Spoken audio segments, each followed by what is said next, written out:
Parusok ko konti par. Lordosis means exaggerated lumbar curvature.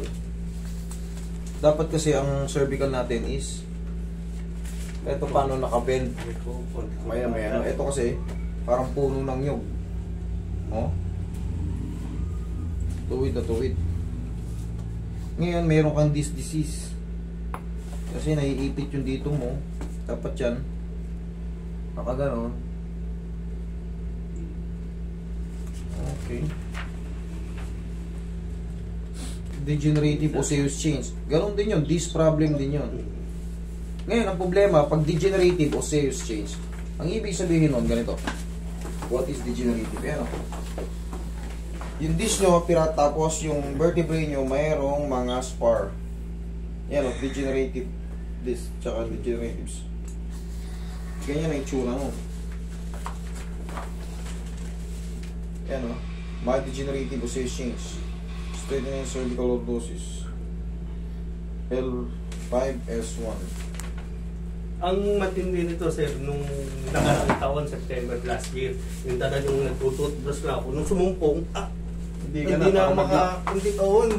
Parehas kayo nung nagpunta rito ng taga Bulacan eh. Pulis. Tututbrush daw siya. Pag-pihit siya nung, para may lumagutot dito. Eh, taga nung yung toothbrush eh. Wala. Lupay-pay siya nung sa banyo. Eh, laki tao. 6 foot 6'2". Hindi daw siya mailabas sa banyo eh. Hindi siya makaano eh. Naglak yung balakang niya. Pumunta rito, pero naayos naman. Ngayon, nung nangyari, di sumakit hanggang dito, tapos hindi ako makagalaw. Tinataon nga na dumating naman to. Kasi parang naglak yung balakang mo eh. Sakto nung umaga yun nangyari. Dumating siya nung gabi. Siya yung galing US eh. Hindi nung makita ko, pina-check up kagad. Nagpatas therapy. Nakaano na therapy. Nabawas-bawasan pero hindi nawala. September last year yun. Nakamali siya ng October. Meron pa rin dahil ngayon sabi nung makita ng to sciatica. Nung nagkano ko sa Google, femoral nerve dahil dito yung tama. Patas nung simula nung nonododo hanggang sa nasumpungan ako si Chris Leo, patas sa'yo. Ngayon, ginawa ko yung nawala. O di okay na pala eh. Pero gusto ko ngayon lang yung pagkakataon kung baka pa-overhaul sir. Papa-overhaul ko. Ganito ang diskarte. Tayo yung mga katulad niyan, sumumpong na dati, possible na maulit yan eh. Isipin mo to, nagtututbrush lang. Naglak. Ang gagawin nyo dyan, kumuha kayo kagad ng pau. Taplusin nyo, kahit pa paano, mababawasan sa sakit. Tapos, humiga kayo. Pilitin yung kumilos doon, lalagotok yan, babalik yun. Facet joint kasi yun, tumulak. Naglak yun sa facet joint. Yun yung parang naglalak. Ayaw na. Ibalik mo. Batas, ang ko kasi nga sir, full time akong ni nanay. Ang nanay ko, caregiver, 90 years old. Kaya, mag-ingat-ingat ka sa pagbubuhat. Tapos ka dyan. Di ba? Kaya kaya pag-uugit ako. Ang pinaka-the best dyan, pag mo, siyempre, hugasan mo si nanay, i-balance mo lang ng balance ka ng huwag yung mga paganyan. Tanda mo yan, huwag mo mauna isang paa. Pantayin mo yung paa mo, yan. Ganon lang. Huwag kang bababalance. Ang ginagawa, lalagay ako mo. O yan, mas the best, para may protected yung balakang mo. Kasi, may tama na yan. Nakalagay naman eh. L5S1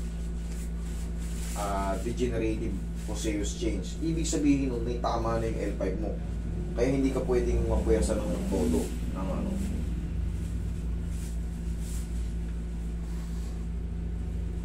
Sa femoral nerve, wala naman nakalagay na ron. Ang nakalagay sa'yo, L5S1. Automatic tatamaan yung sciatic nerve mo. Kaya sciatic ang tinatawag yun. Pero hindi siya tumutuloy hanggang paa, sir. Hanggang dito, pwede yan.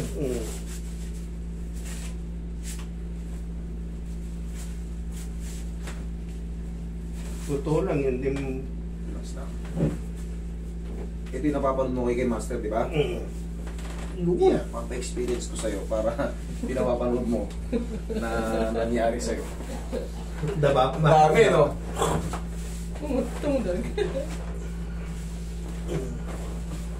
Relax lang.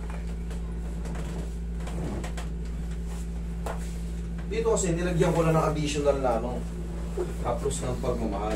Ganito lang din ginagawa, di ba? Nilagyan ko lang ng ano, massage. Okay, tihaya. Pa.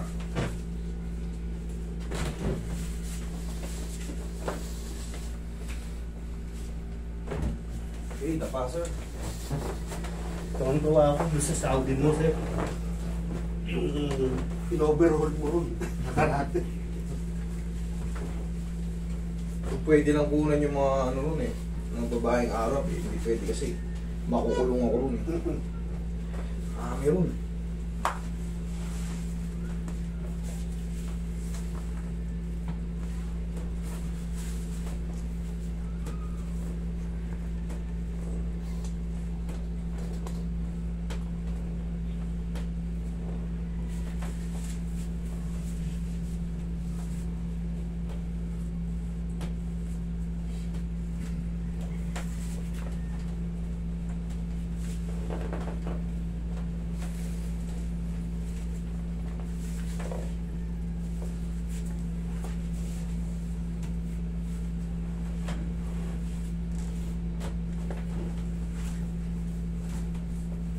Pag nangyari sa inyo yung nangyari sa kanya, nag-lock, hapusan nyo kagad ng pao, tapos humiga kayo, tumagilid kayo.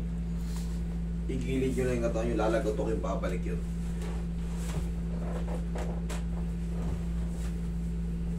Sasakit man pero hindi kayo aabot sa pinaka-severe moment na talagang hindi kayo makagulapay sa higaan. Kasi pag tumagal yun, humaba yung impingement ng nerve, mamamagana yung balakang nyo. O kaya, pag di kayo marunong, patakbo kagad kayo sa mga kagaya ko. Marami na kayong lalapitan.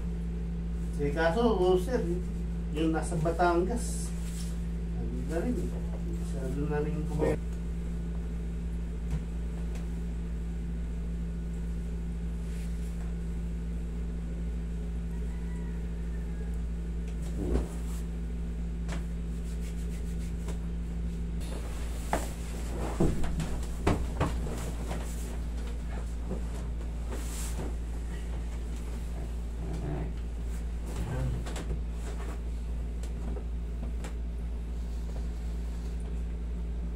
Okay, relax. Inhale. Exhale. Sarap mo. Diyan ka lang. Lahat ng mga problem mo dyan, cervical to lower, abot yun. Pinakaiiwasan mo lang, tandaan mo, sir, yung positioning sa paa, mahalaga yan. Lalo ikaw, mataba ba si mami? Hindi naman. At sa totoo lang, nakakatayo pa mag-isa. Yung naalala yung anak pagka sa banyo. Buhatin talaga. Ano ka? Ano lang. Ang hindi ko lang pagka matagal na panapaliguan pagkatas. Yun, minsan napipirma yung position na hindi maganda. Galak. Nag-ano. Pero Wala, pagka, desisyon mo eh. pagka ginawa ko yung gaganon. Pati yung sa cervical mo, meron yan. Consider this disease. What is this disease? May sugat yung ano mo. Bawal sa'yo naman yung ganito. Makain tayo. Nalaglag yung kutsara mo. Yung aabutin mo ng ganyan, bawal sa'yo yan. Bumaba ka. Tsaka mo abutin. Huwag kang magpipihit ng ano. Okay, upo ka.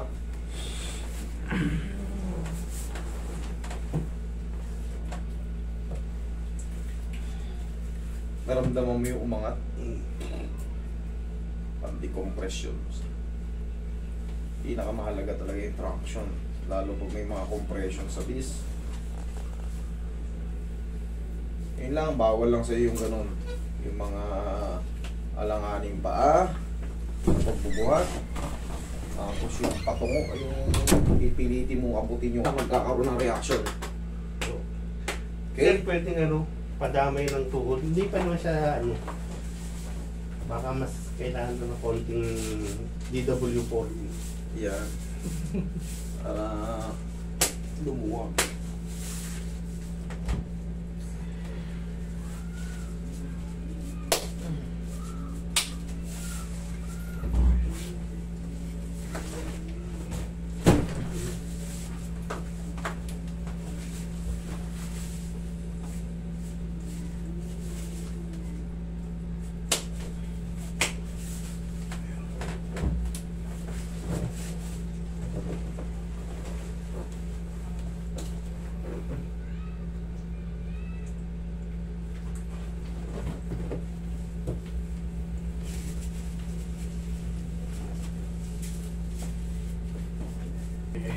Yan ha.